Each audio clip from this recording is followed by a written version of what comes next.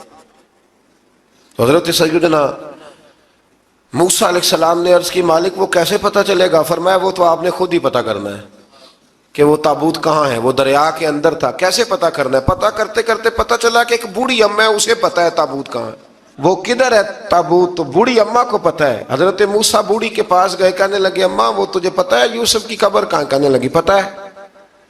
تو کہا اماں پھر بتا دو. کہنے لگے مفت میں بتا دوں، نبی کے مزار کا ایڈریس اور فری میں بتا دوں، یہ کیسے ہو سکتا ہے؟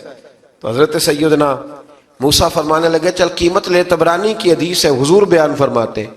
حضرت موسیٰ کہنے لگے بتا کیا لے گی؟ کہنے لگی مجھے نا جنت میں وہ والا مکان دلائیں جس کے پڑوسی موسیٰ علیہ السلام ہو، میری اور آپ کی دیوار کٹھی ہو. کیا عقیدہ کند؟ اللہ اکبر. تو حضرت موسیٰ کہنے لگے چل اماں مہربانی کر جنت مانگ لے، اب تو پڑوس ہی مانگنے لگ گئی ہے. تو اب نبیوں کا درجہ تو بڑا ہوگا، تو دینے والا اللہ ہے، میں دعا کرتا ہوں. تو کہنے لگی جی ٹھیک ہے، اگر آپ نہیں دیتے تو میں ایڈریس نہیں بتاتی. تو حضور فرمانے لگے اس سے تو وہ اچھی تھی. حضرت موسیٰ نے عرض کی کہ یا اللہ یہ نہیں بتا رہی تو اب کیا کروں؟ فرمایا موسیٰ وعدہ تو کر لے، مکان میں دے دوں گا، وعدہ کر لے. تو حضرت سیدنا یوسف کا مرتبہ دیکھیے کہ ان کے مزار کا پتہ بتانے کے لیے، مزار کا پتہ بتانے کے لیے اس خاتون نے حضرت موسیٰ سے جو قیمت لی وہ یہ تھی کہ میں جنت میں آپ کی پڑوسی بنوں گی، پھر ایڈریس بتاؤں گی. تو حضرت موسیٰ نے وعدہ کیا، تو پھر اس نے پتہ بتایا کہ فلان جگہ مزار ہے. یہ تقریباً سینکڑوں سال بعد حضرت موسیٰ وہ وہاں سے نکال کے تابوت کو اپنے ساتھ لے کر کے گئے. یہ وہ واقعہ جسے قرآن نے احسن القصص قرار دیا. اللہ کریم نے ہمیں اس واقعے میں یہ بتایا ہے کہ معاملات زندگی سے گھبرایا نہ کرو. جب بھی کوئی آزمائش آتی ہے نا تو پھر اللہ دو آسانیاں عطا کرتا ہے. اور یہ بھی یاد رکھیں جو آسانیوں والے ہوتے ہیں نا آزمائشیں بھی انہیں آتی ہیں. جو لاڈلے زیادہ ہوتے ہیں کئی دفعہ تکلیفیں بھی زیادہ. اللہ تعالیٰ لاڈلوں کو تکلیفوں سے محفوظ رکھے، لیکن تکلیفیں بھی زیادہ انہیں آتی ہیں. حضرت یوسف لاڈلے تھے تو سیدھے کنویں میں گئے تھے، لیکن اللہ بڑا کریم ہے، بھائیوں نے 20 درہم قیمت لگائی تو رب کریم نے فرمایا دیکھنا پھر میں اپنے یوسف کی کیا قیمت بیان کرتا ہوں. پھر کروڑوں اور اربوں قیمت لگی. پھر کہاں کی آزمائش تھی، کہاں کی بات تھی. وہ ہر جگہ صابر رہے، کسی جگہ ان کا کوئی شکوہ نظر. ایک تقوی، دوسرا صبر، خاموشی. ہم لوگ نا بول کے لڑ کے فتح حاصل کرنا چاہتے ہیں. یاد رکھنا،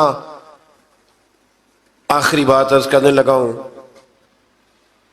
صبر کرنا اور کام کرنا، صبر کرنا اور اپنے حصے کا رزلٹ اپنی مرضی کا نہ مانگنا، رزلٹ رب کریم کی مرضی کا. نتیجہ صبر کریں اور اپنے حصے کی ڈیوٹی کریں، پھر دیکھیں اللہ کتنا عطا فرماتا ہے. ڈیوٹی میں بھی کمزوری نہ کریں اور بے صبری کا مظاہرہ بھی کبھی نہ کریں. اللہ تعالی ہمیں حضرت یوسف کا صدقہ نصیب فرمائے. آخر